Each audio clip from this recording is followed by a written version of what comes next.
восстановили его именно в том виде, в котором бы чувствовалась атмосфера наших предков, где мы могли бы знакомить с культурой и бытом, с историей нашего народа.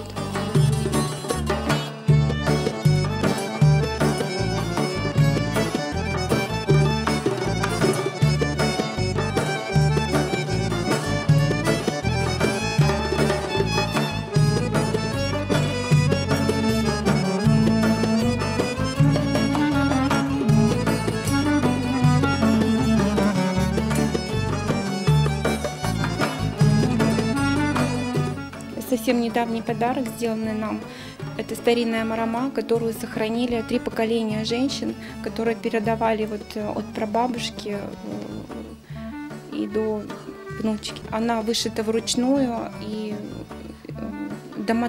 сделана из домотканной ткани.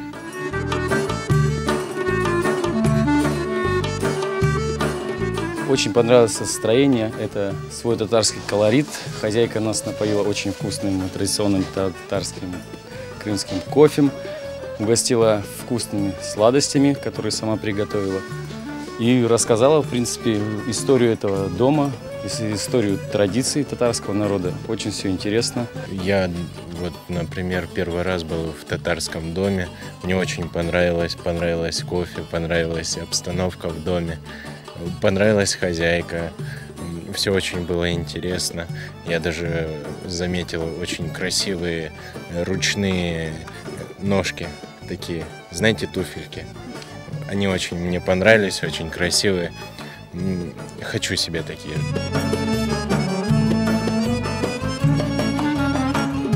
Но мы когда переехали сюда в 1989 году, дом был в ужасном состоянии, буквально разваленный.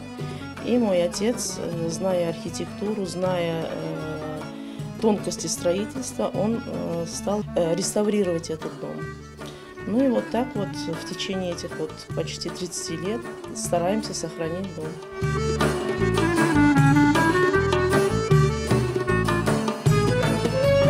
Хотелось бы сохранить именно в первозданном виде нашу крымско-татарскую архитектуру, иншаллах.